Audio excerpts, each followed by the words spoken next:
Long ago, in the vast silent deserts of Arabia, lived a boy named Qays ibn al-Mulawar. Qays was different from other boys. While they learned to hunt or boasted of their strength, Qays simply listened. He watched the wind sculpt the dunes and paid attention to the rhythm and feeling of words. Even as a child, his heart was already open, perhaps too open for the world he lived in. One day at school, Qays saw Layla. She wasn't just beautiful, though she was, but something in her presence unsettled him. A quiet intelligence, a gentle softness, a gravity that pulled his soul toward hers. From that moment, Qays loved Layla completely, without caution, without restraint, and without fear. And Layla loved him too. Their love began innocently, with shared glances, whispered words, and poems scratched into the dust. But Qays couldn't contain what he felt. His love overflowed. He spoke Layla's name everywhere on the streets, in the market, under the stars. He wrote poetry about her. In their culture, this was dangerous. To love so openly was considered shameful. To speak a woman's name in public was a violation of her honor, and so the world began to turn against Qays. People whispered, they laughed, they shook their heads. This boy is mad, they said. Soon Qays was no longer called by his name. They called him Majnun, the Mad One. Alarmed by his behavior, Majnun's family went to Layla's father too asked for her hand in marriage. But Layla's father refused.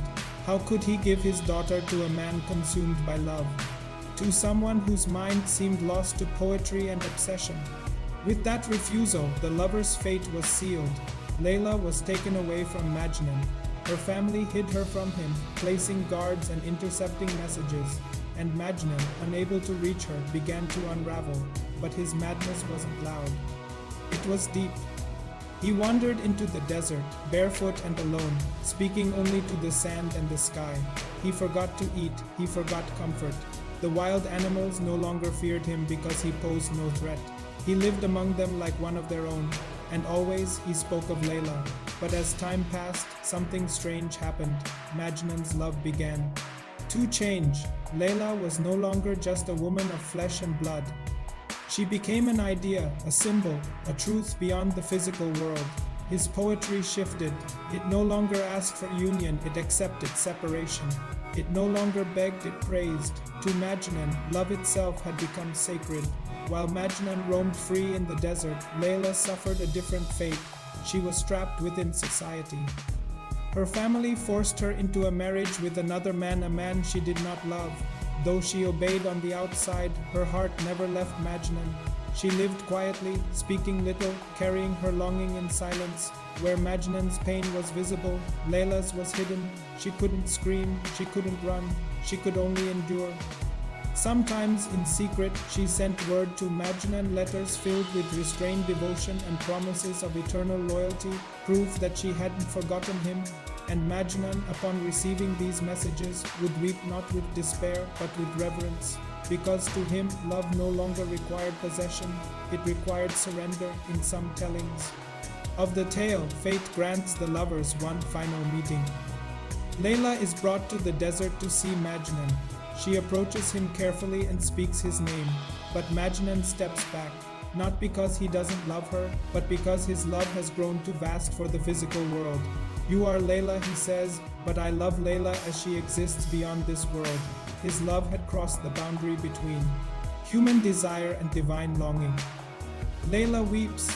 She understands now that their love was never meant to live in this life. Layla dies first, her body weakened from years of repression, silence, and longing. When the news reaches Majnun, he doesn't cry out. He walks to her grave and sits beside it. He recites poetry, not of loss, but of reunion. He speaks of love as something eternal, something untouched by death. And there, beside the grave, Majnun finally lets go of the world. He dies, and in death, the lovers are united not in the society that rejected them, but beyond it. Layla and Majnun is not a story about rebellion. It is a story about devotion. It tells us that some loves are not meant to be lived, but to transform us. That madness may simply be a soul refusing to accept a shallow world. That poetry is what remains when love cannot be fulfilled. And perhaps the greatest tragedy is not that Layla and Majnun never touched, but that the world could not understand a love so pure it refused to compromise.